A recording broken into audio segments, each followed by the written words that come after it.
Navigasi bab 231-240. Maaf sekali, saya hanya punya satu botol ini dalam koleksi saya. Pemiliknya sekarang adalah Tuan Tua Ye. Ketika Huang Ziyuan mendengar pertanyaan Tian Fugui, dia langsung menjawab dengan meminta maaf. Tian Fugui terpaksa menoleh ke Ye Baoguo. Tuan Besar Ye, saya bersedia membayar 2 juta untuk sebotol anggur merah ini. Bagaimana menurutmu? Kepala Ye Baoguo berdengung. Tanda seru, tanda seru. Dia merasa ketiga pandangannya telah terguncang. Sebotol anggur merah sebenarnya bernilai 2 juta. Dia benar-benar tidak bisa memahami kepentingan orang-orang kaya ini. Dia tidak dapat mengambil keputusan tentang hal semacam ini. Dia hanya bisa berbalik dan menatap Ye Feng. Ye Feng tersenyum ringan. Ini hadiah ulang tahun Presiden Huang untuk kakekku.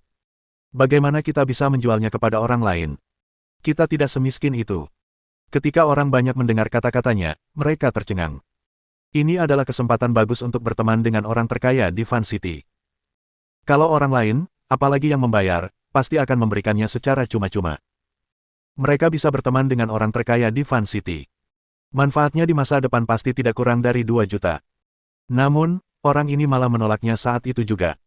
Dia tidak memberinya wajah apapun. Tian Fugui tidak marah karena ditolak di depan umum. Dia hanya merasa itu adalah sesuatu yang disayangkan. Pada saat yang sama, dia bisa melihat bahwa Ye Feng sedikit bersikap bermusuhan terhadapnya. Jelaslah bahwa itu karena dia sedang duduk di pesta keluarga Tan dan baru saja mengucapkan kata-kata terima kasih kepada keluarga Tan. Dia tidak dapat menahan rasa penyesalan. Saat menerima undangan keluarga Tan hari ini, ia mengira itu akan menjadi pesta biasa. Saat itu, dia memang menerima sedikit bantuan dari keluarga Tan, jadi dia datang. Dia tidak menyangka kalau perjamuan ini malah merugikannya. Hal itu juga menyebabkan dia secara tidak sengaja menyinggung Tuan Ye ini. Namun, keadaan sudah menjadi seperti ini. Tian Fugui terlalu malas untuk mengatakan apapun lagi. Dengan statusnya sebagai orang terkaya di Fan City, dia tidak akan takut pada seorang pemuda. Dia segera berbalik dan kembali ke perjamuan keluarga Tan. Ye Feng memberikan sebotol anggur merah kepada seorang pelayan. Buka sebotol anggur merah ini untuk menyegarkan suasana. Mari kita lihat apa bedanya anggur merah seharga 2 juta yuan ini dengan yang harganya puluhan yuan. Pelayan itu dengan tergesa-gesa dan hati-hati mengambil sebotol anggur merah. Saat dia meminum anggur, tangannya masih gemetar. Jika secara tidak sengaja jatuh ke tanah dan pecah. Bahkan jika dia bangkrut, dia tidak akan mampu membelinya. Dan ketika semua orang mendengar kata-kata Ye Feng, mereka hampir memuntahkan seteguk darah. Dia akan minum anggur merah senilai 2 juta yuan saat itu juga. Ini sungguh tidak manusiawi. Mereka yang lolos dari sisi Ye Feng merasa sedikit menyesal. Jika mereka tidak datang ke sini, mereka bisa mencicipi anggur merah yang harganya 2 juta. Namun, jika mereka lari kembali sekarang, mereka mungkin menyinggung keluarga Tan dan Tian Fugui lagi. Hal ini menempatkan mereka dalam dilema. Tian Fugui juga menatap botol anggur merah. Keinginan dalam perutnya mulai muncul. Dia tidak dapat menahan diri untuk menundukkan kepalanya dan meminum Liang Ye di atas meja.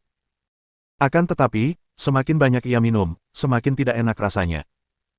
Lagi pula, bagi orang seperti dia yang mencintai anggur merah, dibandingkan dengan Romani Conti, anggur ini hanyalah minuman keras.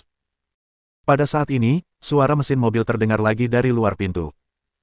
Kemudian, mereka melihat beberapa mobil mewah terparkir di luar. Ada Bentley, Mercedes-Benz S-Class, dan Maybach S-Class. Semuanya adalah mobil mewah yang harganya jutaan. Pintu mobil terbuka, dan beberapa pria keluar bersamaan. Mereka saling memandang dan tersenyum. Tian Fugui menyadari bahwa orang-orang ini memiliki temperamen yang luar biasa. Ia menoleh ke Gusian lagi. Apakah kamu kenal orang-orang ini? Wajah Gusian menjadi pucat. Kau kenal dia? Yang berjas hitam itu ketua Zonghai Hot Springs Resort, Huo Wenming. Orang yang berkacamata itu Guan Junseng, ketua cabang Zonghai dari pusat perbelanjaan Taigu. Dan pria botak itu adalah Zhao Tianhe, ketua Hotel Tianhe, sebuah hotel bintang 5 di Zonghai. Yang agak gemuk itu Wen Tingguang, ketua Zonghai Tycoon Club. Aku pernah menyebutnya sebelumnya. Saat dia berbicara, dia hampir berlutut. Hal ini karena masing-masing orang tersebut adalah pemimpin bisnis yang berpengaruh di Zonghai. Dia tidak menyangka Ye Feng memiliki jaringan seluas itu. Kalau saja dia tahu lebih awal, dia tidak akan datang menolong Tan Yang meski dia dipukuli sampai mati. Lagi pula, tanpa disadari dia telah menyinggung seorang tokoh besar yang mempunyai jaringan luas. Tian Fugui terkejut setiap kali mendengar sebuah nama. Itu semua adalah tokoh besar kota Zonghai. Tidak ada seorang pun dari mereka yang lebih lemah darinya. Sekarang, mereka semua telah sampai di Fan City yang kecil. Bagaimana mungkin dia tidak terkejut? Wen Tingguang dan yang lainnya berjalan ke restoran dan langsung menuju ke tempat perjamuan Ye Feng. Mereka semua memberi selamat kepada Ye Baoguo dan memberinya hadiah mahal. Tidak ada satupun yang lebih murah dari Chen Xuan dan Huang Ziyuan. Ye Baoguo melihat bahwa orang-orang ini memiliki aura yang luar biasa dan jelas merupakan orang-orang penting yang telah menduduki jabatan tinggi selama bertahun-tahun. Sekarang, mereka semua ada di sini untuk menghadiri pesta ulang tahunnya. Dia juga merasa seperti sedang duduk di atas peniti dan jarum. Dan ketika dia mendengar bahwa orang-orang ini ada di sini demi cucunya, hal ini membuatnya makin terkejut. Bisnis macam apa yang dilakukan cucu kesayangannya ini? Dia benar-benar mengenal sekelompok orang penting seperti itu. Saat gelombang demi gelombang orang berdatangan, perjamuan Ye Feng mulai menjadi ramai. Tepat ketika semua orang mengira sebagian besar tamu telah tiba. Tiba-tiba, mereka melihat dua mobil pengasuh terparkir di luar. Kemudian, sekelompok pria tampan dan wanita cantik berpakaian rapi keluar dari mobil pengasuh. Seseorang di aula langsung berseru, bukankah itu Xia Qiu yang paling populer di industri hiburan? Mataku tidak sedang mempermainkanku, kan? Sepertinya, itu benar-benar Xia Qiu. Aku melihatnya di TV 2 hari yang lalu. Wah, dia bintang besar. Kenapa dia datang ke Fan City kita? Ya ampun, aku benar-benar melihat bintang besar. Aku mau pingsan. Itu Liu Feng, kan? Dia aktor yang main di Road to Rebirth. Itu benar-benar. Bagi sebagian besar orang biasa, keterkejutan yang dibawa oleh seorang petinggi dunia bisnis jauh lebih kecil dibanding kejutan yang dibawa oleh seorang selebriti. Oleh karena itu, ketika Xia Qiu dan yang lainnya muncul, seluruh restoran menjadi gempar. Bahkan banyak pelayan yang berhenti menyajikan hidangan dan berlari untuk menonton. Xia Qiu membawa seluruh kru kali ini. Dari sutradara hingga para aktor, ada lebih dari 20 orang. Kebanyakan dari mereka adalah pria dan wanita muda dan cantik. Kelihatannya sangat enak dipandang. Xia Qiu berjalan cepat sambil membawa kue ulang tahun di tangannya. Kakek Ye, aku teman baik Ye Feng, Xia Qiu. Aku mengucapkan selamat ulang tahun dan berharap kakek merayakan hari ini setiap tahun. Ye Baoguo menatap senyum manisnya dan benar-benar tercengang. Bahkan selebriti paling terkenal di televisi pun menghadiri pesta ulang tahunnya. Mengapa dia merasa seperti tidak merayakan ulang tahunnya? Inilah irama kenaikan ke surga. Bab 232 Keluarga Ye memiliki naga. Di sisi lain, ketika mereka melihat kedatangan Xia Qiu, orang-orang di pihak Tan yang juga sedikit gelisah, ingin maju dan meminta tanda tangan. Lagi pula, bagi orang biasa seperti mereka, meskipun orang-orang di dunia bisnis berkuasa, mereka biasanya terlalu jauh dan konsep mereka tidak terlalu kuat. Namun, selebriti adalah eksistensi paling glamor yang dapat disaksikan di TV, ponsel, dan bahkan di berita setiap hari. Itu adalah kesempatan langka bagi seorang selebriti untuk tampil di samping mereka. Akan tetapi, meski mereka sungguh ingin mendatangi dan meminta tanda tangannya, mereka hanya bisa menahan keinginan itu demi wajah Tan Yang. Tan Yang tentu saja menyadari hal ini. Melihat orang-orang di sekitarnya gelisah, wajahnya memucat. Dia telah menghabiskan banyak uang untuk perjamuan hari ini, dan dia ingin memberinya pelajaran dan memberitahunya tentang kekuatan keluarga Tan. Namun sekarang, sepertinya dia meminta untuk dipermalukan. Meskipun ia telah mendatangkan orang terkaya di daerah itu, Tian Fugui, pihak lainnya juga telah mengundang sejumlah besar pebisnis besar. Mereka bahkan mengundang Xia Qiu, seorang selebriti terkenal. Hal itu langsung membuat jamuan di sisinya tampak pucat jika dibandingkan. Di sampingnya, ekspresi Ye Guifang tidak lebih baik. Terutama saat dia melihat wajah bangga kakaknya, Ye Baoguo. Dia hampir meledak karena marah. Dengan kedatangan Xia Qiu dan yang lainnya, kursi di sekitar Ye Baoguo dan yang lainnya, yang awalnya kosong karena pembelotan, segera terisi.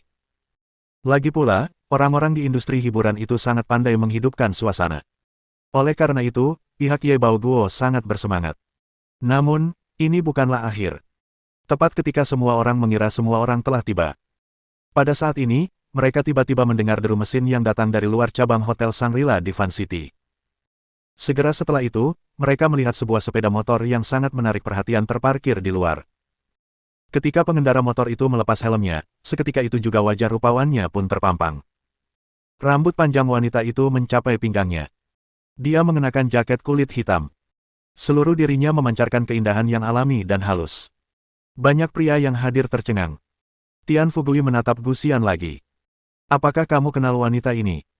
Gusian menggelengkan kepalanya cepat-cepat. Aku benar-benar tidak kenal orang ini.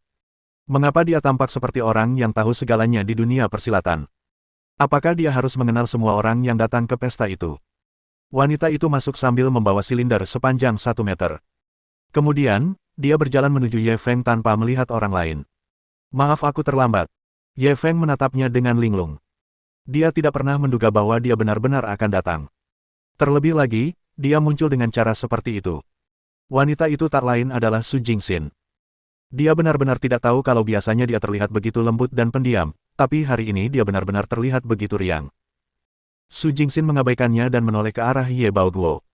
Halo, kakek Ye, aku teman Ye Feng. Namaku Su Jingxin. Selamat ulang tahun. Sambil berbicara dia menyerahkan tabung silinder yang ada di tangannya. Ini kaligrafi yang khusus ditulis kakakku untukmu. Kuharap kau tidak keberatan. Ye Baoguo juga berlatih menulis. Ketika dia mendengar pihak lain memberinya sepotong kaligrafi, dia langsung tertarik. Dia segera membongkar silinder itu. Dia mengeluarkan gulungan yang telah dibingkai. Ye Feng bergegas maju untuk membantu, dan dia membuka gulungan itu perlahan. Ada 4 kata besar tertulis di sana, Fuzhou dan Chongning. Keempat kata besar ini ditulis dengan kait perak dan gambar besi, menunjukkan keterampilan yang hebat. Di paling kiri, terdapat sebaris kata-kata kecil, Xin Chounian, tanggal 15 Agustus hadiah dari Su Changming. Bagus, kata-kata yang bagus. Ye Baoguo langsung berseru kagum.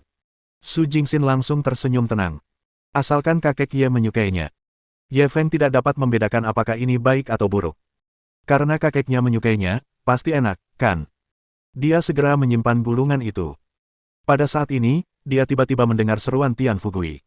Tunggu sebentar. Kemudian, mereka melihatnya berjalan cepat dan menatap prasasti itu cukup lama. Ye Feng mengerutkan kening. Tuan Tian, apa maksudmu? Tubuh Tian Fugui sedikit gemetar. Ia menoleh ke arah Su Jingxin. Kakakmu Su Changming. Apakah itu Su Changming? Bagaimana aku bisa tahu Su Changming yang mana yang sedang kau bicarakan? Su Jingxin menatapnya dengan wajah lucu. Tian Fugui gemetar saat dia menunjuk ke arah atas kepalanya dan berkata dengan susah payah, provinsi kita, yang itu.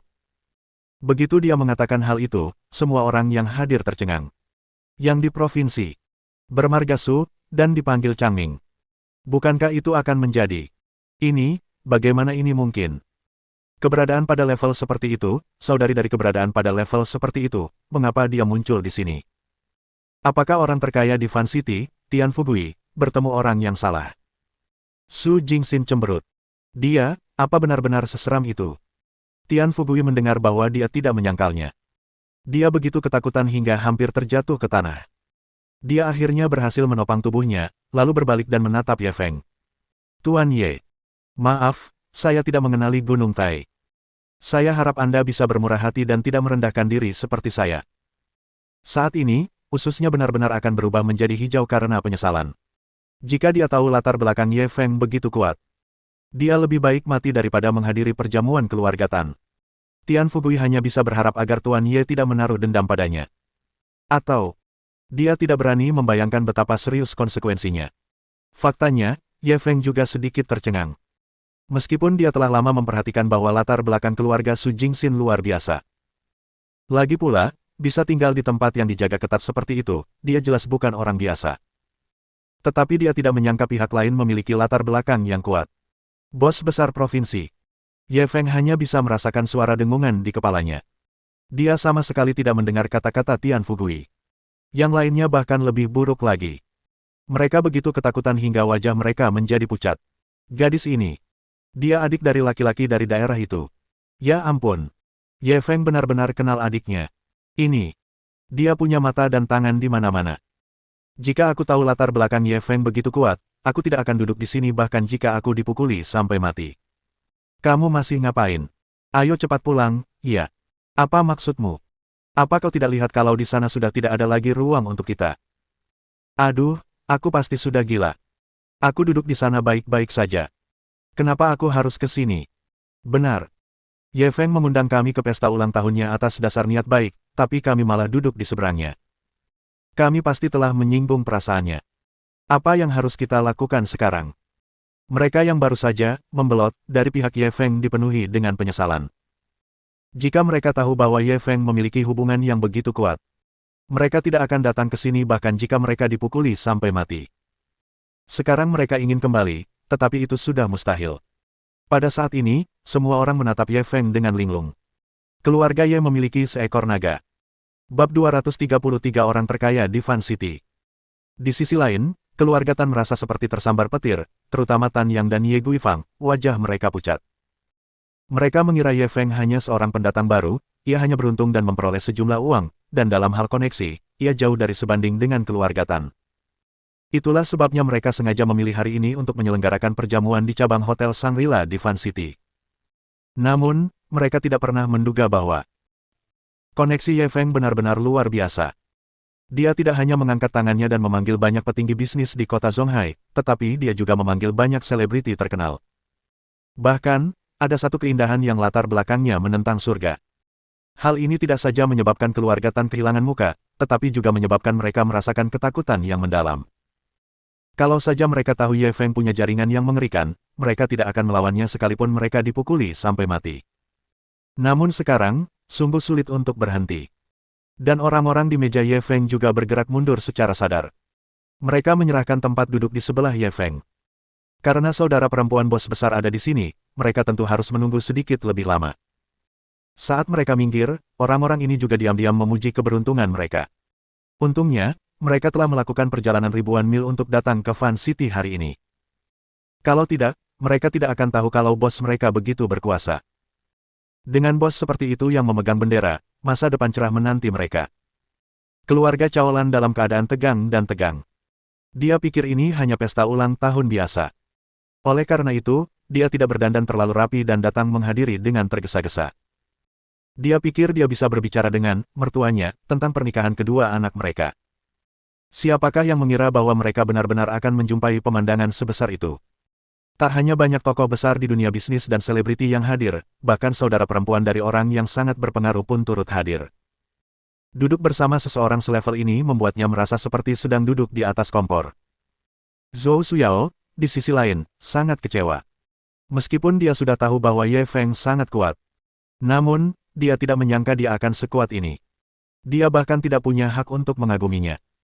Ada bos-bos real estate wanita, seorang superstar, dan orang yang sangat berpengaruh.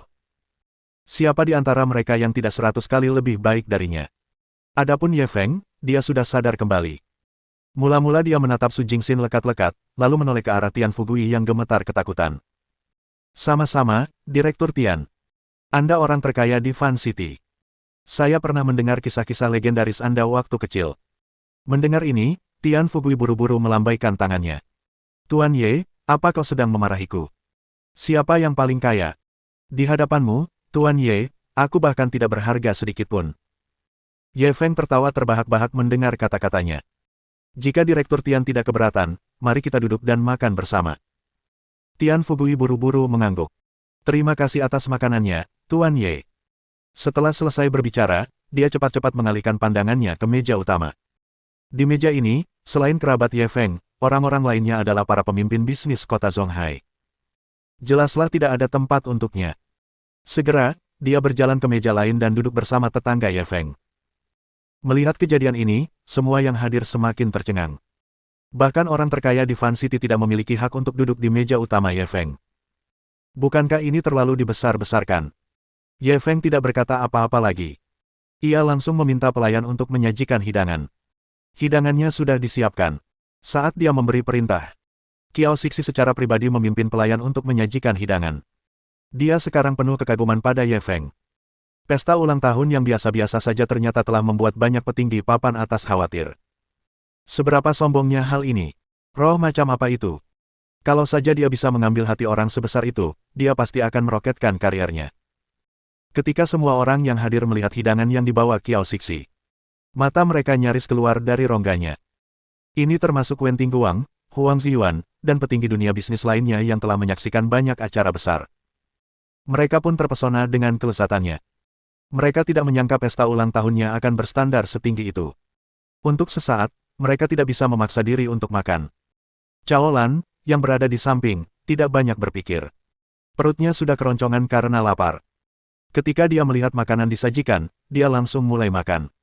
Dia pertama-tama mengambil sepotong daging sapi dan memasukkannya ke dalam mulutnya. Dia segera merasakan rasa segar dan lezat memenuhi seluruh indera perasanya. Wah, daging sapi ini enak sekali. Cepat coba. Aku belum pernah makan daging sapi selezat ini sebelumnya. Sambil berkata demikian, dia mengambil 2 suap lagi.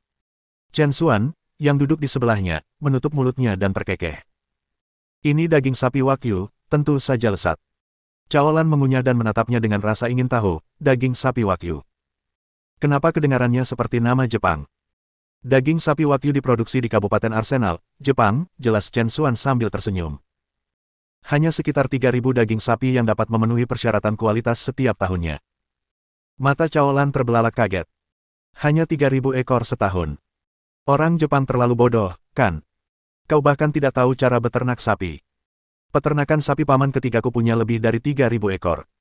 Zhou Suyao tersipu melihat ibunya dan segera menjelaskan. Daging sapi Wagyu orang lain berbeda dengan daging sapi yang diternakkan oleh paman ketiga. Untuk sapi seperti ini, mereka harus mendengarkan musik, dipijat, dan bahkan minum bir setiap hari.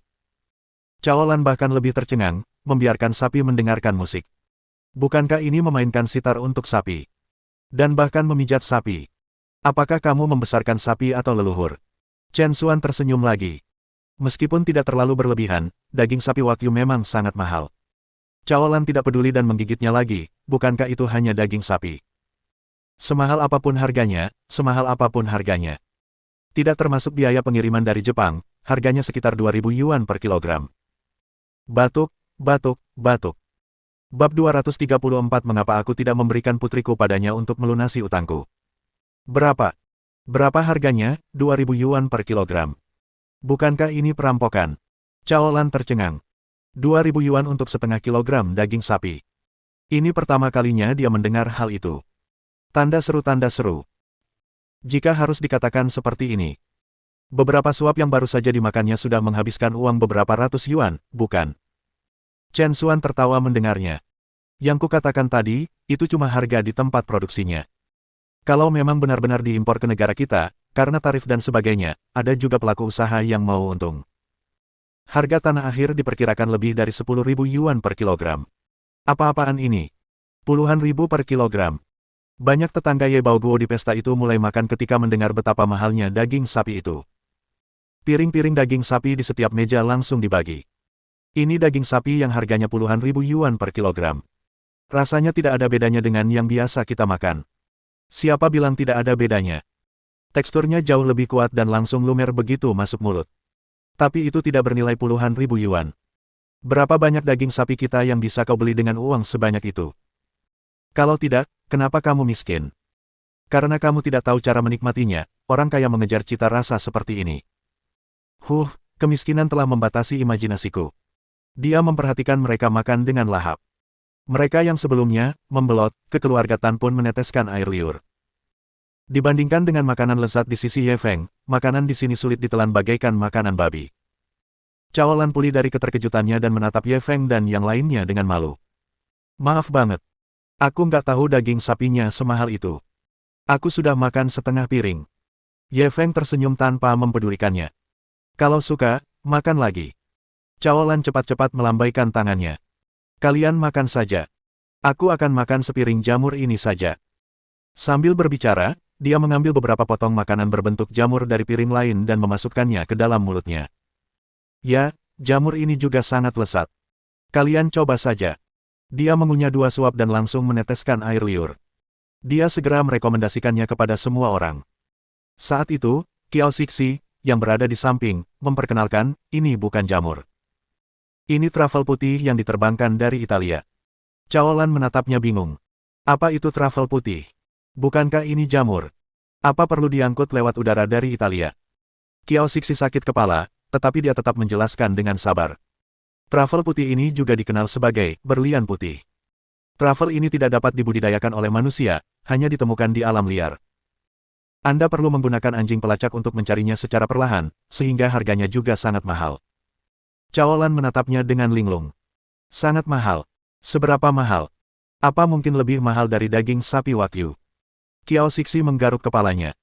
Trafel putih yang kita beli kali ini mungkin harganya 10.000 yuan per kilogram, hanya untuk biaya bahan bakunya saja.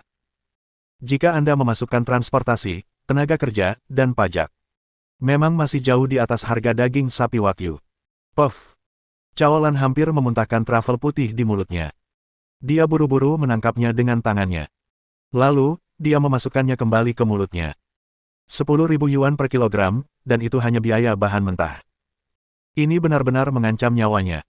1 kilogram trafel putih cukup untuk menghidupinya selama setengah tahun. Bukankah ini terlalu boros? Orang-orang di meja lain mendengar ini dan mulai berebut trafel putih lagi. Orang-orang dari keluarga Tan menelan ludah mereka saat menonton. Pada saat yang sama, mereka juga terkejut dengan keberanian Ye Feng. Satu hidangan dari pihak lain sudah cukup untuk menutupi harga sepiring hidangan di pihak mereka. Inilah perbedaannya. Setelah 2 pelajaran pertama, Caolan tidak berani menggerakkan sumpitnya lagi. Dia menatap yang lain dengan mata penuh semangat. Ye Feng ingin tertawa ketika melihat keadaannya saat ini. Dia segera mendorong piring di depannya. Bibi, coba ini. Apakah hidangan ini mahal? Caolan bertanya. Ye Feng menggelengkan kepalanya. Tidak mahal. Caolan merasa lega. Ia menundukkan kepala dan menatap hidangan itu. Di piring kecil itu, ada sebutir makanan seukuran kacang polong. Semua bulir padi berwarna keemasan samar. Kelihatannya lezat. Dia segera mengambil sendok kecil, menyendok sesendok dari piring, dan memasukkannya ke dalam mulutnya. Biji-bijian itu meleleh di mulutnya dan sungguh lezat. Ye Feng tersenyum jahat. Bibi, enak. Caolan mengangguk cepat. Enak sekali. Ye Feng meletakkan seluruh isi piring di depannya. Kalau enak, makan lagi. Caolan cukup sopan. Jangan biarkan aku makan begitu saja. Kalian makan bersama saja. Ye Feng menggelengkan kepalanya. Kita tidak mampu membelinya. Caolan tercengang. Apa maksudmu? Ye Feng menoleh ke arah Kiao Sixi. Berapa harga kaviar ini? Kiao Sixi segera menjawab dengan hormat, kaviar Alma ini dikumpulkan dari hewan yang terancam punah, ikan sturgeon albino. Kaviar ini sangat langka. Harganya sekitar 200.000 yuan per kilogram. Caolan hampir jatuh ke tanah setelah mendengar itu. Berapa harganya? 200.000, kamu nggak bercanda, kan? Kiao Sixi langsung menjelaskan, saya tidak bercanda. Karena kami membeli ini dengan cepat, kami membayar tambahan 50.000 yuan per kilogram. Totalnya 250.000 yuan per kilogram. Caolan merasa seperti tersambar petir. Pikirannya menjadi kosong. 250.000 yuan per kilogram. Ia memperkirakan sendok yang baru saja diminumnya paling sedikit 1 tael. Kalau begitu, dia telah memakan puluhan ribu yuan dalam sekali gigitan. Caolan merasa hatinya tidak sanggup lagi. Saat itu, Ye Feng berkata perlahan, lagi pula, kita tidak menyentuh sedikit pun makanan di meja ini. Siapapun yang memakannya akan membayar. Caolan hampir pingsan saat mendengar ini. Belum lagi daging sapi Wagyu dan trafel putih tadi, kaviar apapun itu saja sudah bisa membuatnya bangkrut. Bagaimana dia mampu membelinya? Atau, memberinya putrinya untuk melunasi utangnya? Zhou Suyao memelototi Ye Feng. Jangan menakuti ibuku. Apa kau tidak lihat dia ketakutan? Ye Feng juga tahu bahwa dia sudah keterlaluan dengan leluconnya, jadi dia buru-buru melambaikan tangannya ke arah Caolan. Bibi, aku cuma bercanda. Aku sudah bayar, jadi silakan makan. Caolan merasa lega. Akan tetapi, setelah pelajaran tersebut, dia tidak pernah berani menggunakan sumpitnya lagi. Semua orang di tempat kejadian sangat terkejut hingga mereka tidak dapat berbicara. Menurut perhitungan mereka, biaya bahan baku untuk pesta semacam itu diperkirakan sedikitnya 500.000 yuan. Sebuah jamuan makan yang menghabiskan biaya 500.000 yuan per meja. Ini sungguh kelompok yang berani dan sombong. Bab 235 lemparkan aku buah persik, dan aku akan membalasnya dengan burung Phoenix Giok. Setelah episode kecil tadi, 10 meja Ye Feng sudah ramai dipenuhi orang. Akan tetapi, sebagian besar dari mereka mungkin masih tercengang dan sedikit pendiam. Ye Feng melihat bahwa orang-orang di meja utama semuanya sedikit pendiam, jadi dia segera menyapa mereka. Tanda seru. Kalian semua berdiri di sana untuk apa? Cepat pindahkan sumpit kalian. Baru setelah itu semua orang mengambil sumpit dan mencicipi makanan lezat itu. Adapun Su Jingxin, dia menatap Ye Feng dan terus makan. Saat sedang makan, dia tiba-tiba menyadari bahwa mata Ye Feng sepertinya sedang menatapnya, jadi dia langsung mendongak. Dia berhenti makan dan menatapnya lagi. Kenapa kamu menatapku? Setelah beberapa cangkir anggur, Ye Feng sudah sedikit mabuk. Dia segera pergi ke sisinya. Jadi kamu adiknya. Kok aku nggak pernah dengar kamu ngomongin itu? Su Jingxin mencium bau alkohol pada dirinya dan segera mendorongnya. Kau tidak bertanya padaku. Ye Feng terus mencondongkan tubuhnya. Meskipun aku sudah tahu latar belakang keluargamu luar biasa, aku tidak menyangka akan seseram ini. Su Jingxin mengambil beberapa makanan dan memasukkannya ke dalam mulutnya. Apa yang menakutkan? Adikku bukan harimau, dan dia tidak akan memakan orang. Apa yang kamu takutkan? Ye Feng mencondongkan tubuh ke telinganya. Aku takut kalau suatu hari nanti aku menindasmu sampai menangis, kakakmu akan mencabik-cabikku. Su Jingxin menoleh dan menatap matanya. Jadi, lebih baik kau membuatku bahagia, atau kau akan terpotong-potong. Mereka berdua sangat dekat satu sama lain. Mereka bahkan bisa mencium bau nafas satu sama lain. Ketika orang lain di meja melihat pemandangan ini, mereka buru-buru menundukkan kepala dan makan. Mereka berpura-pura tidak melihatnya. Namun, mereka diam-diam terkejut. Tampaknya Ye Feng dan Nona muda Su ini memiliki hubungan yang luar biasa. Jika mereka berdua benar-benar bisa bersama. Di masa depan, bukankah Ye Feng dapat melakukan apapun yang dia inginkan di Provinsi Zhongshan? Ketika Chen Xuan, Xia Qiyu, dan Zhou Suyao melihat adegan ini, mereka semua merasa sangat kesal. Chen Xuan memutar anggur merah di gelas anggurnya, matanya sedikit tertunduk. Xia Qiyu terus menusuk makanan di piring dengan garpu, seolah-olah dia memperlakukan steak itu sebagai Ye Feng. Dan Zhou Suyao adalah yang paling sedih. Dia memiliki cinta khusus pada Ye Feng sejak dia masih muda. Meskipun ada jarak beberapa tahun di antara mereka. Namun, sejak pertemuan mereka kembali di Zonghai, dia jatuh cinta lagi padanya. Dia tahu bahwa Ye Feng sangat luar biasa. Oleh karena itu, dia berusaha sekuat tenaga untuk mengejarnya. Namun, baru hari ini dia akhirnya melihat perbedaan di antara mereka berdua. Kesenjangan ini tidak dapat ditutupi dengan kerja keras. Terutama sekarang, ketika dia melihat gadis-gadis di sekitar Ye Feng, masing-masing lebih menonjol daripada yang lain. Mereka begitu menonjol sehingga dia merasa rendah diri. Dia tidak dapat menahan perasaan seolah-olah ada pisau yang sedang diputar-putar di hatinya, dan dia mulai minum gelas demi gelas. Tak lama kemudian, Zhou Suyao tanpa sadar menjadi mabuk dan mengantuk. Dan tepat saat perjamuan itu berakhir, Tan Yang dan Ye Guifang, setelah terdiam sepanjang jamuan makan, tiba-tiba berjalan perlahan. Xiao Feng, mari kita bersulang untuk kakekmu. Ye Guifang adalah orang pertama yang berbicara. Ye Feng bersandar di sandaran kursinya dan melirik mereka berdua. Apakah Musang sedang berkunjung ke ayam di tahun baru? Ye Guifang menatapnya dengan wajah penuh rasa malu. Aku tahu kita telah melakukan kesalahan bodoh. Ini semua ideku. Aku hanya mohon padamu untuk melepaskan Tan Yang. Ye Feng mencibir, dulu aku tidak menganggapmu serius, dan kedepannya pun tidak. Kalian tidak pantas aku bertindak. Ye Guifang buru-buru menarik Tan Yang. Cepat dan ucapkan terima kasih kepada Xiao Feng. Tan Yang tidak lagi menunjukkan sedikit pun kesombongan. Ia segera membungkuk kepada Ye Feng dan berterima kasih padanya. Ye Feng bahkan tidak memandangnya. Menghilanglah dari pandanganku sekarang juga. Ye Guifang menoleh ke Ye Baoguo dan berkata, kakak, selamat ulang tahun. Setelah itu, dia pergi bersama Tan Yang dan keluarga Tan.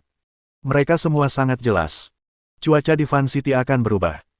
Setelah perjamuan malam ini, Ye Feng pasti akan bangkit. Kota penggemar masa depan akan menjadi dunianya Ye Feng. Keluarga Tan harus menjaga profilnya tetap rendah hati di masa mendatang. Ye Baoguo menatap punggung adiknya dan tak dapat menahan desahannya. Bagaimanapun, dia adalah saudara perempuannya yang tumbuh bersamanya. Bagaimana dia bisa bersikap begitu acuh tak acuh? Kalau saja Ye Guifang mengecewakannya, dia pasti sudah melupakannya sejak lama. Namun, ketika dia memikirkan betapa tidak berperasaannya dia ketika dia menggendong cucunya dan memohon padanya untuk menyelamatkannya saat itu. Ye Baoguo menyerah sepenuhnya. Jadi, di masa depan, mereka hanya akan menjadi orang asing. Setelah pesta ulang tahun, Wen Tingguang, Huang Ziyuan, Chen Xuan, dan yang lainnya harus bergegas kembali ke Zonghai karena jadwal mereka yang padat. Mereka semua membawa sopir, jadi tidak perlu khawatir. Setelah Ye Feng mengantar mereka pergi, dia tidak terlalu memperhatikan mereka. Akan tetapi, saat dia mengantar orang-orang ini pergi, dia bisa dengan jelas merasakan tatapan mata Chen Xuan yang penuh kebencian saat dia pergi. Bahkan ketika dia pergi dengan mobil, dia mencondongkan tubuh ke arah Ye Feng dan berkata dengan masam, kamu seorang playboy. Ye Feng merasa sangat dirugikan. Jika sesuatu benar-benar terjadi di antara mereka, gelar ini memang pantas diterima. Masalahnya adalah dia bahkan belum menyentuh satu pun jari mereka. Saat dia merasa tidak bersalah, Su Jingxin juga naik ke sepeda motor dan bersiap pergi. Ye Feng buru-buru menghentikannya. Sudah larut malam, tidak aman bagimu mengendarai motor.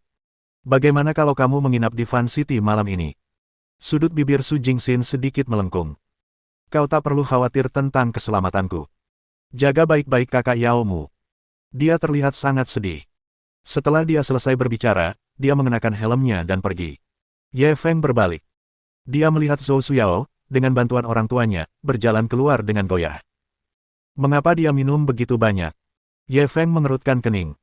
Saya mencoba membujuknya agar tidak melakukannya, tetapi saya tidak bisa. Caolan memasang ekspresi tak berdaya. Dia mengenal putrinya dengan sangat baik. Bagaimana mungkin dia tidak tahu apa yang dipikirkan Zhou Suyao? Jelaslah bahwa dia merasa rendah diri setelah melihat Su Jingxin, Chen Xuan, dan Xia Qiu. Sebagai seorang ibu, dia tidak bisa berbuat apa-apa tentang hal ini. Lagi pula, dengan latar belakang keluarga mereka benar-benar tidak dapat dibandingkan dengan gadis-gadis ini. Caolan telah berencana untuk menyebutkan pernikahan mereka kepada Ye Baoguo dan istrinya. Namun, setelah perjamuan malam ini, dia benar-benar menyerah pada ide ini. Keluarga Ye kini telah menjadi keluarga paling berkuasa di kota Fan, dan bahkan mendapat tempat di kota Zonghai. Apakah dia seseorang yang dapat dihubungi oleh keluarganya? Oleh karena itu, dia tidak mau repot-repot menunjukkan pikiran Zhou Suyao. Ye Feng tidak tahu tentang ini. Dia hanya melirik Zhou Suyao dan menggelengkan kepalanya tanpa daya. Segera, ia berbalik dan menginstruksikan Qiao Xixi, siapkan beberapa mobil untuk mengantar semua orang pulang. Aku akan mengantar Yao Yao sendiri. Qiao Xixi tidak berani menunda dan bergegas pergi untuk membuat pengaturan. Dia tidak tahu apakah dia melakukannya dengan sengaja atau tidak, tetapi bagi mereka yang lolos dari pihak Ye Feng, dia tidak mengatur agar mereka berada di dalam mobil. Orang-orang ini tidak punya pilihan selain kembali dengan berjalan kaki. Ye Feng juga memperhatikan ini, tetapi dia tidak mengatakan apa-apa. Dia bisa mengundang orang-orang ini ke pesta ulang tahun kakeknya. Ini sudah cukup memberi mereka muka. Tetapi orang-orang ini tidak tahu bagaimana menghargainya, jadi dia tidak bisa disalahkan. Lemparkan dia buah persik, dan dia akan membalas budi dengan burung Phoenix Giok. Tinggalkanlah aku seperti sepasang sepatu usang, dan aku pun akan menganggapmu seperti rumput. Bab 236 wanita ini tidak jujur. Beberapa menit kemudian, Ye Feng membantu Zhou Suyao yang mabuk masuk ke Maybach yang telah diatur Qiao Xixi. Pengemudi segera menyalakan mobilnya. Setelah mengemudi beberapa saat, tubuh Zhou Suyao tiba-tiba miring dan bersandar di bahu Ye Feng. Ye Feng melihat dia mabuk, jadi dia membiarkan dia bersandar padanya. Tanda seru tanda seru. Siapa sangka wanita ini tidak terlalu jujur. Setelah beberapa saat, dia tiba-tiba mengulurkan tangan dan memeluk pinggangnya. Saat mobil berguncang, tubuh Ye Feng tentu saja lebih banyak menyentuhnya. Hal ini membuat Ye Feng senang, tetapi di saat yang sama, dia menderita. Tanpa daya, dia hanya bisa menarik tangan Zhou Suyao. Namun wanita ini cukup keras kepala. Dengan cepat dia memeluknya lagi. Melihat ini, Ye Feng hendak mendorongnya lagi. Tanpa diduga, Zhou Suyao perlahan mengangkat kepalanya dan menatapnya dengan mata mengantuk dan mabuk. Ye Feng, bisakah kau tidak mendorongku? Ye Feng menatap matanya yang penuh kasih sayang dan merasa kasihan padanya. Kamu baik-baik saja. Zhou Suyao menatapnya, matanya berkaca-kaca. Ye Feng, kenapa kau tidak menginginkanku? Ketika Ye Feng mendengar ini, dia tercengang. Aku. Sebelum sempat bicara, Zhou Suyao melanjutkan, kau tahu aku menyukaimu. Asal kau mau, aku bisa memberikan segalanya, asal jangan tinggalkan aku. Kemudian, dia membenamkan kepalanya ke dalam pelukannya dan menarik tangan Ye Feng ke. Yao Yao, jangan seperti ini.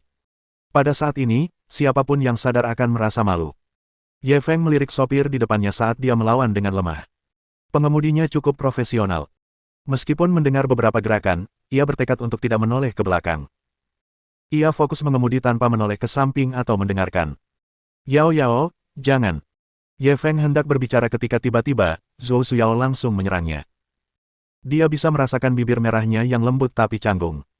Ye Feng merasakan arus listrik mengalir melalui tubuhnya. Perasaan seperti itu. Pada saat ini, mobil tiba-tiba berhenti perlahan. Sopir di depan terbatuk canggung. Tuan Ye, kita sudah sampai di rumah Nona Zhou. Ye Feng berbalik dan melihat keluar jendela.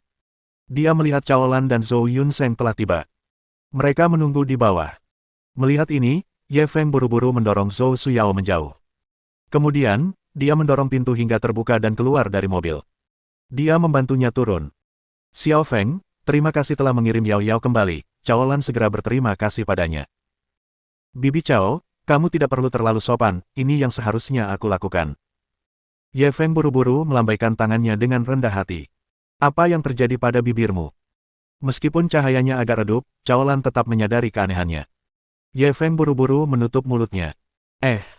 Mungkin aku terlalu banyak makan udang karang pedas tadi. Bibi, aku pulang dulu.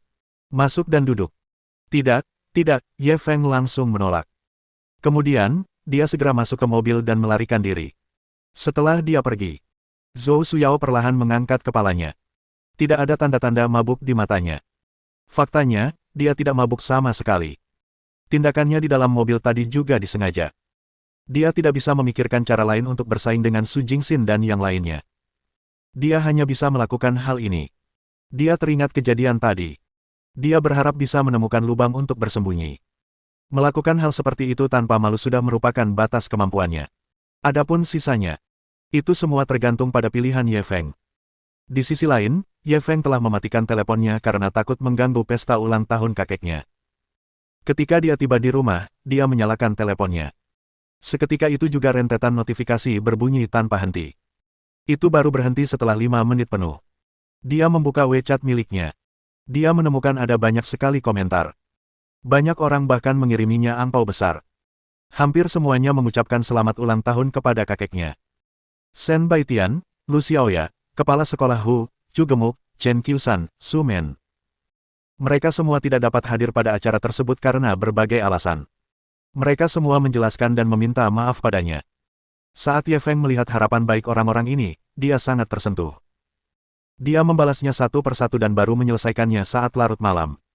Setelah membalas pesan-pesan ini, Ye Feng hendak mematikan teleponnya dan pergi tidur. Pada saat ini, dia tiba-tiba menerima telepon dari Zhou Suyao. Saat Ye Feng melihat panggilannya, dia sangat terkejut. Wanita ini, dia tidak ingin bermain mabuk dengannya lagi, bukan? Meskipun dia curiga, dia tetap menjawab telepon. Kamu, apakah kamu sedang tidur? Suara Zhou Suyao terdengar dari sisi lain. Aku baru saja mau tidur. Kamu baik-baik saja. Aku baik-baik saja.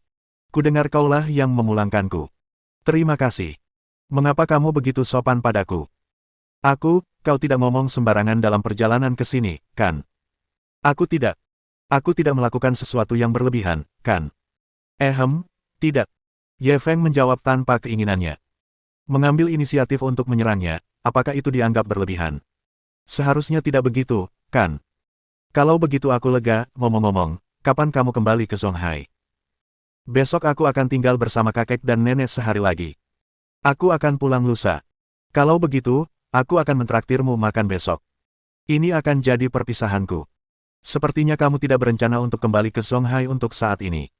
Saya ingin menghabiskan beberapa hari lagi bersama orang tua saya. Tentu saja, tidak masalah. Sampai besok. Sampai besok. Ye Feng hendak menutup telepon. Zhou Suyao tiba-tiba bertanya, apakah aku benar-benar tidak melakukan sesuatu yang berlebihan di dalam mobil? Ini, kau benar-benar tidak melakukannya. Kalau begitu, selamat tinggal. Setelah menutup telepon, Ye Feng bersandar di tempat tidur. Mengingat pengalaman barusan, dan kemudian berpikir kembali pada panggilan telepon Zhou Suyao tadi, dia tidak dapat menahan perasaan campur aduk. Apakah panggilan telepon Zhou Suyao tadi untuk mengonfirmasi sesuatu atau mengisyaratkan sesuatu? Mereka akan bertemu lagi besok. Mengapa dia tidak menyelesaikan apa yang sebelumnya tidak dia selesaikan? Lagi pula, menyerah di tengah jalan bukanlah karakternya. Bab 237 orang terkaya di daerah setempat datang untuk meminta maaf. Di sisi lain, saat Ye Feng tengah asyik dengan pikirannya, kejadian yang terjadi di cabang Hotel Shangri-La di Fan City malam ini bagaikan tsunami yang menyapu segala arah. Terutama tetangga Ye Baoguo yang menyaksikan acara akbar tadi malam. Keesokan paginya, seolah-olah mereka telah menyaksikan sebuah kisah fantasi dengan mata kepala mereka sendiri, dan mereka tidak dapat menahan diri untuk berkumpul bersama untuk membahasnya.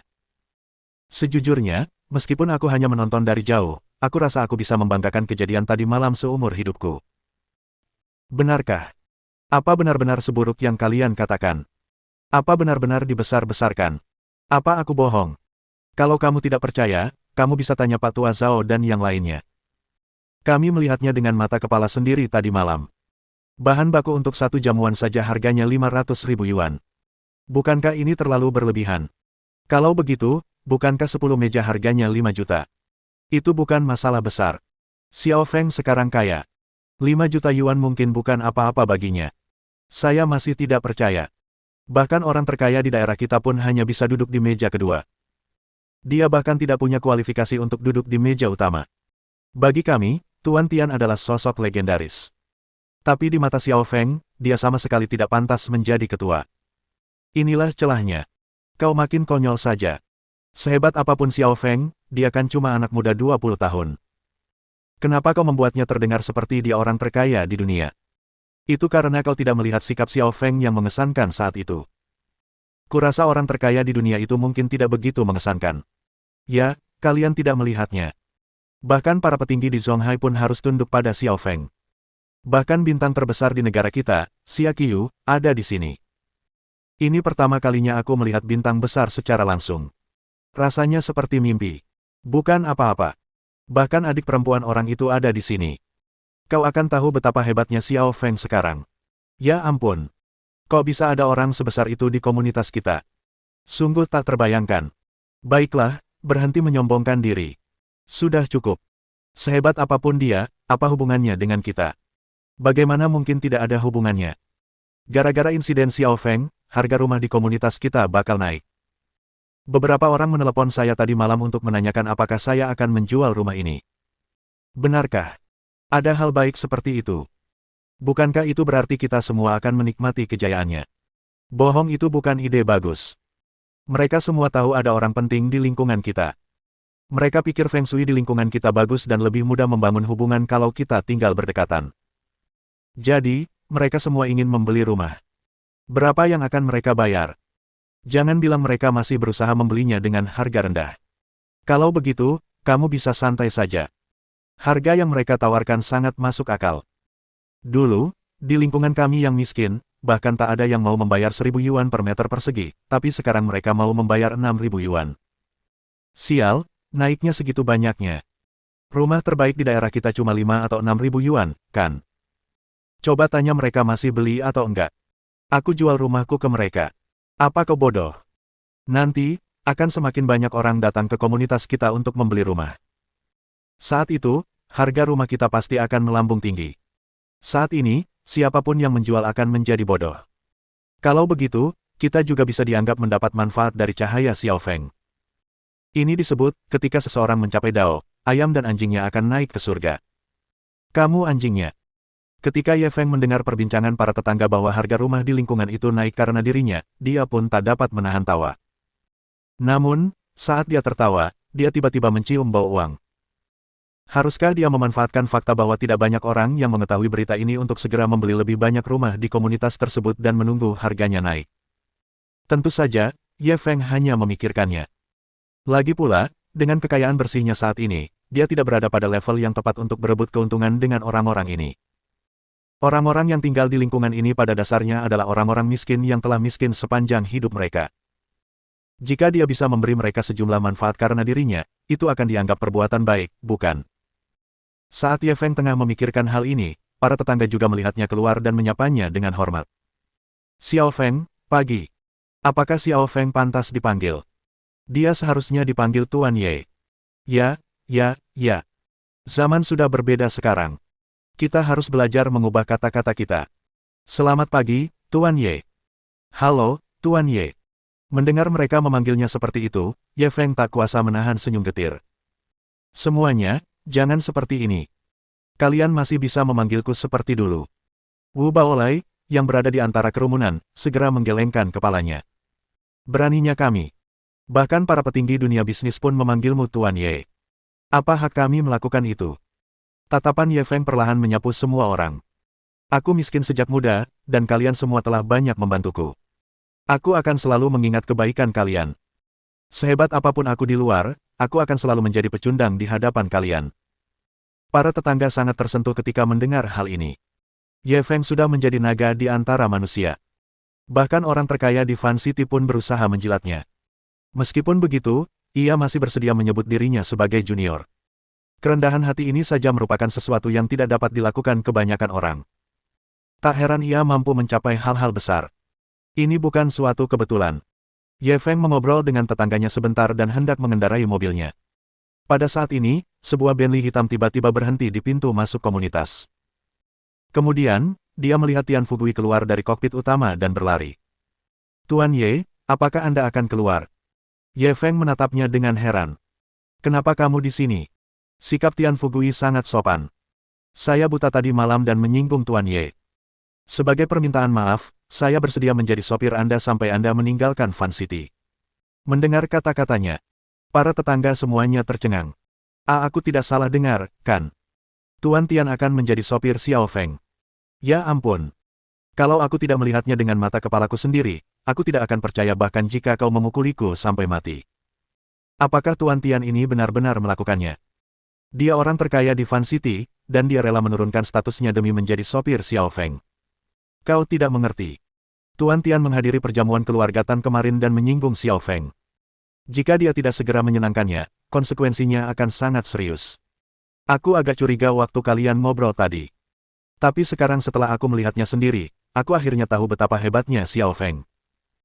Bisikan tetangga memasuki telinga Ye Feng, dia tidak bisa menahan diri untuk menggelengkan kepalanya dan tersenyum pahit. Direktur Tian, Anda tidak perlu seperti ini. Saya tidak terlalu memikirkan kejadian tadi malam. Sikap Tian Fugui tulus. Tuan Ye, saya sungguh ingin membantu Anda. Saya harap Anda bersedia memberi saya kesempatan ini. Terimalah saja apa adanya, seperti yang saya mohon. Ye Feng melihat ekspresinya tulus, dan dia tampaknya tidak berpura-pura, jadi dia hanya bisa mengangguk tak berdaya. Kalau begitu aku harus merepotkanmu. Tian Fugui sangat gembira dan segera membuka pintu mobil. Tuan Ye, tolong. Bab 238 Akankah orang terkaya menjadi pengemudi orang lain? Ye Feng duduk di kursi belakang Bentley dan melirik Tian Fugui pada saat yang sama. Baru pada saat itulah dia melihat dari kaca spion bahwa Tian Fugui memiliki lingkaran hitam di bawah matanya. Tuan Tian, apakah Anda tidak beristirahat dengan baik tadi malam? Tian Fugui fokus mengemudi sambil tersenyum getir. Tadi malam, banyak teman lama saya menelepon untuk menanyakan kondisi Tuan Ye. Saya baru tidur pukul 4 pagi. Tanda seru tanda seru. Ye Feng agak tercengang. Beritanya menyebar begitu cepat. Tian Fugui sangat emosional. Kamu mungkin tidak tahu ini, tapi seluruh kalangan atas di Fan City sudah mulai menyebarkan legendamu. Ketertarikan Ye Feng terusik. Apa kata mereka? Bagaimanapun, ini semua tentang Tuhan. Ada sebuah legenda yang disepakati semua orang. Konon, Tuan Ye adalah anak haram dari sebuah keluarga besar di ibu kota. Ia dibesarkan di luar sejak kecil dan baru-baru ini mewarisi bisnis keluarga yang besar. Kemudian, ia kembali ke kampung halamannya dengan penuh kejayaan. Orang-orang ini pasti terlalu banyak membaca novel. Ya, ada yang lebih tidak bisa diandalkan lagi. Ada yang bilang kamu dirasuki dewa dan iblis, dan kamu bisa melihat isi hati orang dan meramal masa depan, itulah sebabnya kamu tak terkalahkan dalam cinta dan bisnis. Itu lebih bisa diandalkan. Hahaha, ada rumor lagi. Konon katanya kamu ipar laki-laki di provinsi kita, dan karena itulah kamu punya hak istimewa membunuh begitu banyak orang di Zonghai.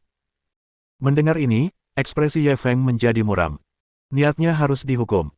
Tian Fugui langsung bereaksi dan berkata, Tuan Ye, jangan khawatir. Nanti, siapapun yang berani menyebarkan rumor seperti itu lagi, saya akan cabut lidahnya. Ekspresi Ye Feng serius. Kalau begitu, aku serahkan saja padamu, Direktur Tian. Kalau itu hanya rumor, dia akan membiarkannya begitu saja. Akan tetapi, rumor yang melibatkan keluarga Su Jingxin harus disingkirkan sepenuhnya. Jika tidak, begitu berita itu menyebar. Konsekuensinya terlalu mengerikan untuk dibayangkan. Dia tidak keberatan, tetapi jika keluarga Su Jingxin terlibat, itu bukan lelucon. Perairan dunia tinju yang keluarga seperti mereka temui bukanlah perairan dalam biasa. Situasinya tidak hanya rumit. Tian Fugui merasa suasananya agak canggung dan mencoba meredakan ketegangan lagi. Aduh, apapun rumornya, Tuan Ye adalah sosok yang bijaksana dan berkuasa. Dan aku hanya berperan sebagai badut di dalamnya. Akulah yang ditampar mukanya oleh Tuan Ye. Mendengar ini, Ye Feng tertawa terbahak-bahak. Direktur Tian, jangan bicara omong kosong. Kapan aku menamparkan wajahmu? Tian Fugui mengangguk cepat. Memang, saya tidak. Tuan Ye sangat murah hati dan tidak terlalu memikirkannya. Saya sangat berterima kasih. Ye Feng tak dapat menahan diri untuk mengangguk pada dirinya sendiri. Tidak heran Tian Fugui bisa menjadi orang terkaya di Fan City. Setidaknya, dalam hal menangani masalah, orang ini jauh melampaui orang biasa. Tuan Tian, jika Anda ingin berkembang di Zonghai di masa depan, jangan ragu untuk meminta bantuan saya. Tian Fugui sangat gembira. Terima kasih atas dukungan Anda, Tuan Ye. Dia selalu ingin masuk Zonghai, tetapi dia telah gagal berkali-kali. Bagaimanapun, Zonghai berbeda dari Fan City. Panggungnya lebih luas. Yang baik dan yang buruk dicampur jadi satu. Sulit bagi orang desa seperti dia yang tidak punya latar belakang dan koneksi untuk masuk. Sekarang, dengan bantuan Tuan Ye, akhirnya ada harapan. Ye Feng dan Zhou Suyao telah sepakat untuk bertemu di restoran musik terbuka.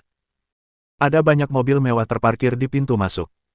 Akan tetapi, ketika Bentley milik Tian Fugui muncul, semua mobil mewah lainnya tampak tidak ada apa-apanya jika dibandingkan. Semua orang di restoran itu menjulurkan kepala. Di satu sisi, itu karena mobil mewah tingkat ini langka di Fan City. Di sisi lain, karena mobil jenis ini tidak cocok dengan gaya restoran terbuka. Lagi pula, di tempat-tempat seperti restoran terbuka, sebagian besar pelanggannya adalah anak muda. Dan bukankah seharusnya orang-orang di Bentley adalah orang-orang tua dengan karir yang sukses? Tepat ketika semua orang sangat penasaran. Seorang pria parubaya dengan penampilan luar biasa berjalan turun dari kokpit utama.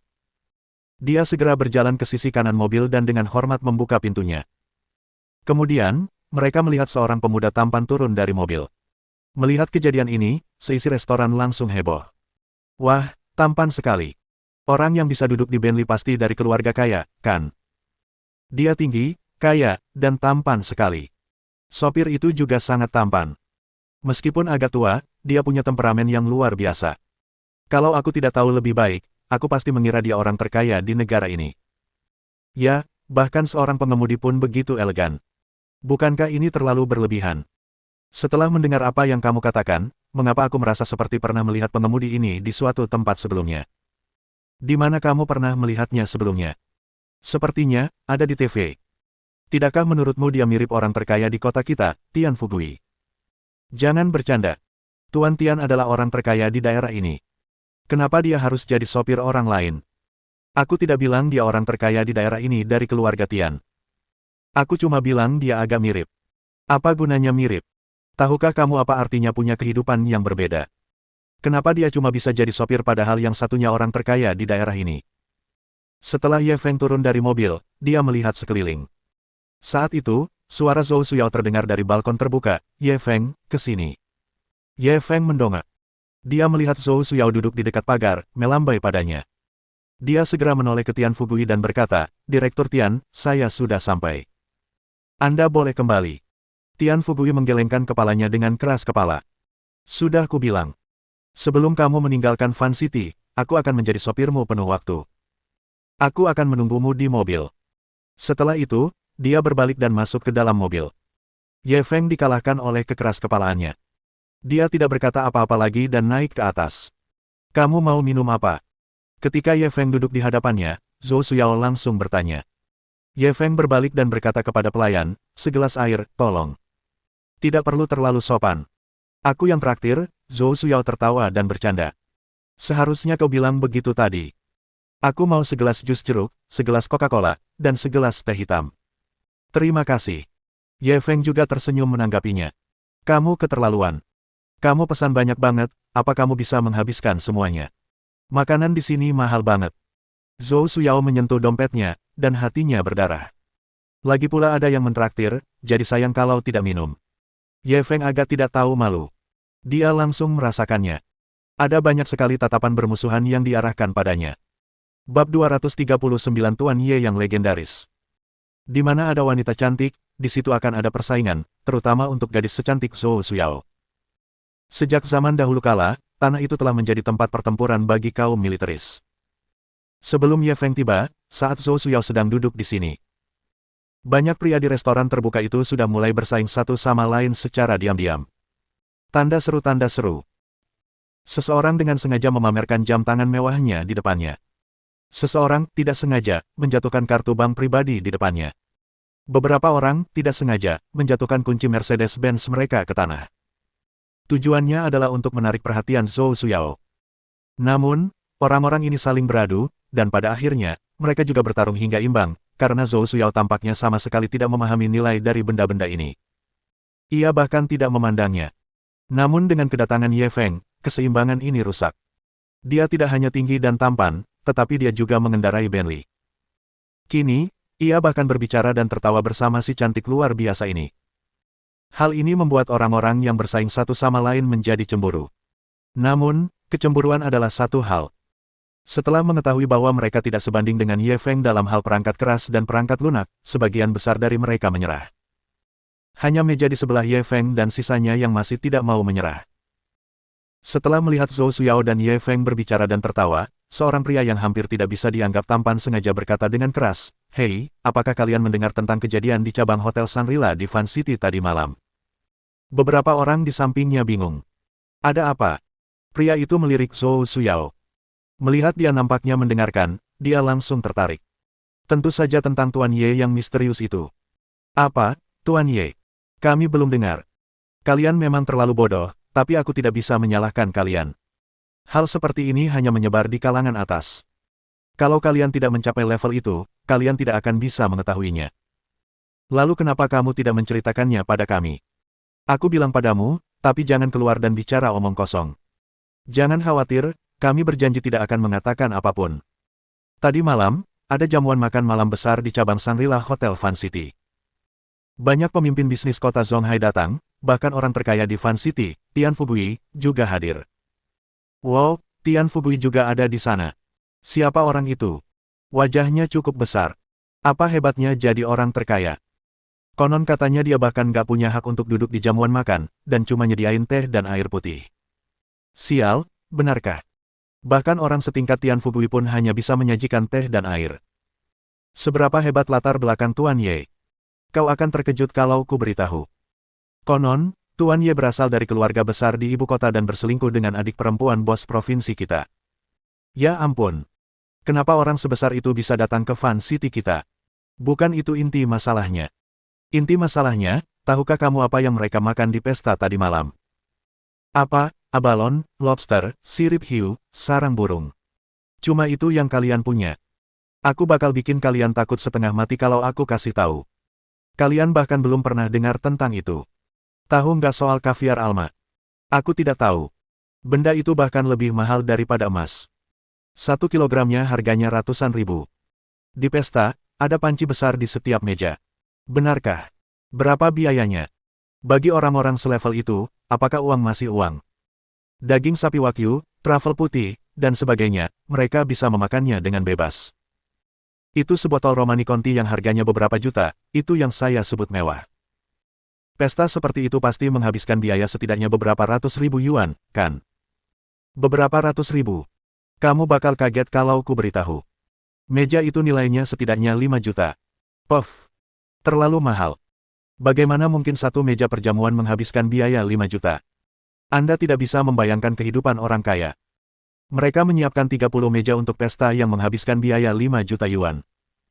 Ya ampun, itu 150 juta yuan. Kamu terlalu pandai menyombongkan diri, ya. Siapa yang menyombongkan diri? Aku ada di tempat kejadian. Ah, bagaimana kau bisa masuk ke pesta mewah seperti itu? Kenapa kamu peduli bagaimana aku masuk?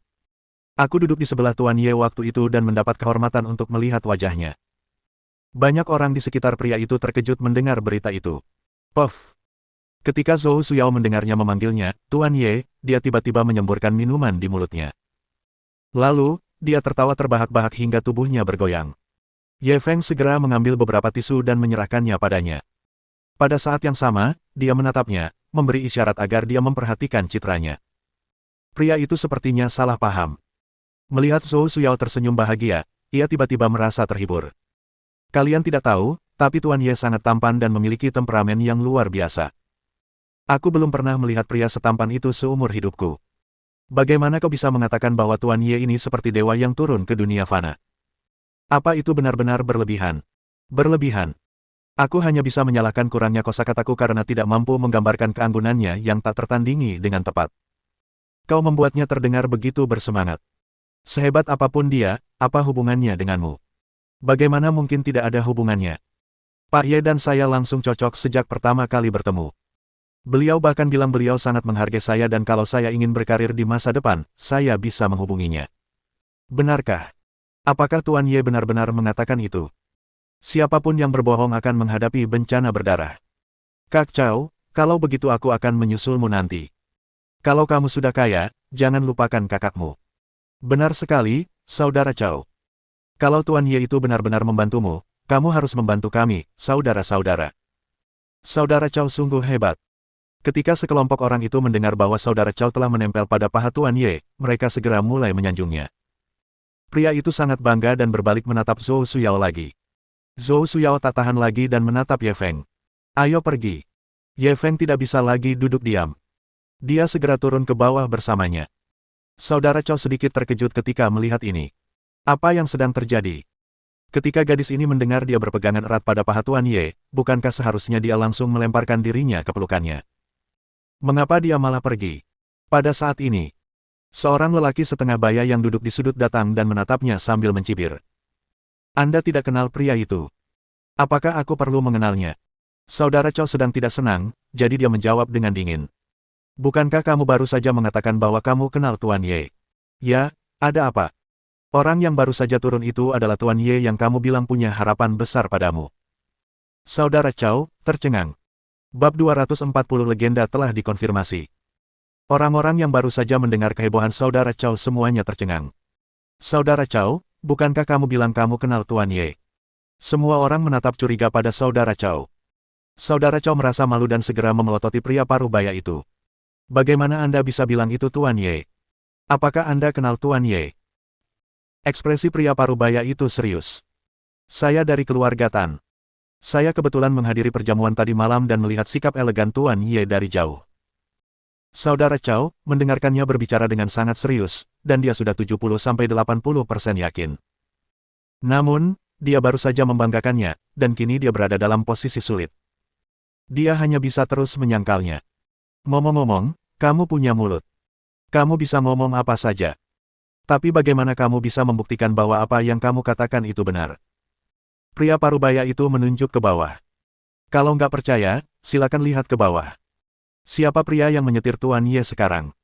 Semua orang di atap mendengar ini dan berlari untuk menonton. Saat ini, Ye Feng dan Zhou Suyao hendak masuk ke dalam mobil. Tian Fugui dengan hormat membukakan pintu mobil untuk mereka. Sopir itu kelihatan familiar. Kayaknya aku pernah lihat di suatu tempat.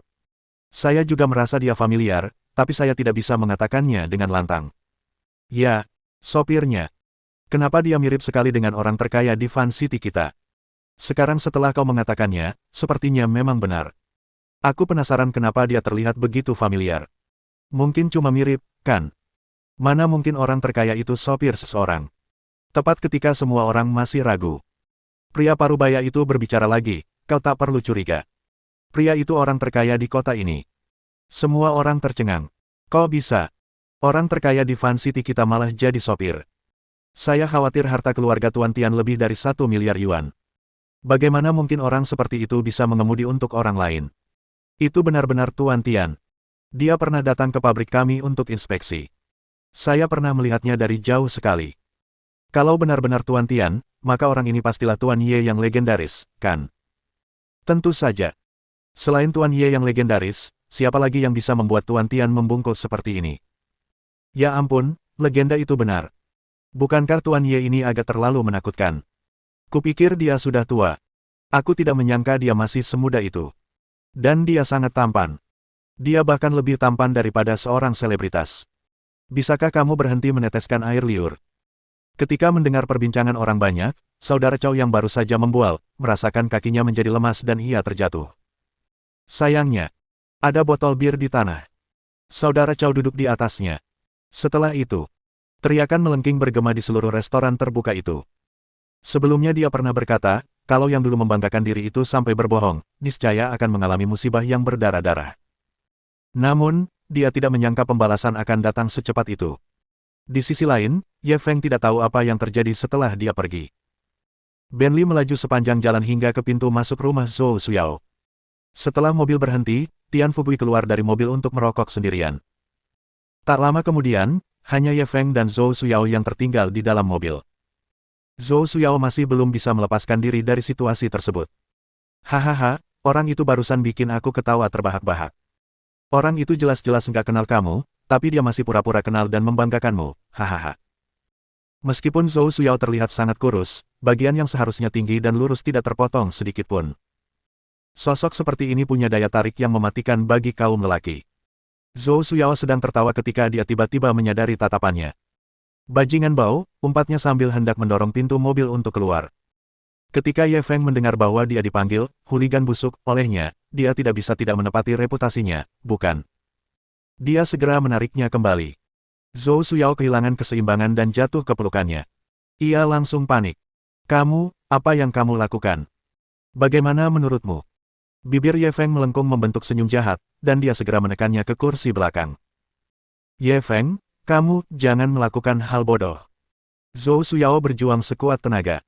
Namun, kekuatannya yang lemah bahkan tidak layak disebutkan di depan Ye Feng. Aku main-main. Aku penasaran siapa yang berinisiatif menciumku tadi malam. Ye Feng bagaikan binatang buas, semakin mendekat. Aku mabuk waktu itu, jadi aku tidak ingat. Kamu seharusnya lebih tahu dariku apakah kamu benar-benar mabuk atau tidak. Wajah Zhou Suyao memerah. Dia tidak menyangka kalau tipuan kecilnya waktu itu akan diketahui oleh pihak lain. Ye Feng perlahan mendekat ke telinganya. Karena kau sangat ingin menjadi wanitaku, aku akan memenuhi keinginanmu. Sambil berbicara dia mulai menyerang. Zhou Suyao menatapnya dengan mata indahnya. Dia tidak berjuang. Jelaslah bahwa dia sudah menyerah untuk melawan. Dia bahkan perlahan menutup matanya. Dan ini tidak diragukan lagi merupakan suatu petunjuk. Ye Feng segera menerima sinyalnya. Dia hendak memulai pembantaian. Saat itu, ia tiba-tiba mendengar suara cawolan dari luar. Hei, bukankah ini Tuan Tian? Sedang apa Anda di sini? Zhou Suyao terkejut. Ia segera terbangun dari mimpinya dan duduk dengan tergesa-gesa. Ye Feng juga menarik tangannya karena terkejut. Ini benar-benar kasus di mana hal-hal baik butuh waktu lama untuk terwujud, dan banyak lika-liku. Zhou Suyao merapikan pakaiannya dengan panik, lalu melotot ke arahnya. Dia mendorong pintu hingga terbuka dan keluar dari mobil. Cawolan melihat putrinya keluar dari mobil dan terkejut. Yao Yao, kenapa kamu di mobil Pak Tian? Sebelum Zhou Suyao bisa menjawab, Ye Feng juga turun dari mobil. Bibi, aku sudah mengantar Yao Yao pulang. Cawolan semakin terkejut melihatnya. Xiao Feng. Tidak, Tuan Ye, bagaimana mungkin kau? Sambil berbicara, dia menatap Tian Fugui dengan linglung. Mengapa orang terkaya ini menjadi sopir Ye Feng? Ini. Bukankah ini terlalu dibesar-besarkan? Ketika Tian Fugui melihat ini, dia mendesah. Ia tidak pernah menyangka bahwa dirinya, orang terkaya di Fan City, suatu hari akan menjadi sopir seseorang. Jika kabar ini tersebar, reputasinya akan hancur. Dia membenci dirinya sendiri. Mohon dukungan dari omom ante-ante sekalian, buat subscribe atau sharekan novel Mimin ke Facebook kalian, agar channel Mimin bisa terus berkembang. Dengan begitu, Mimin bisa lebih semangat untuk up novel seru lain ke depannya. Sekiranya ada kebutuhan buat subback, silakan inbox Mimin atau tuliskan di kolom komentar, Mimin dulukan dengan ucapan terima kasih.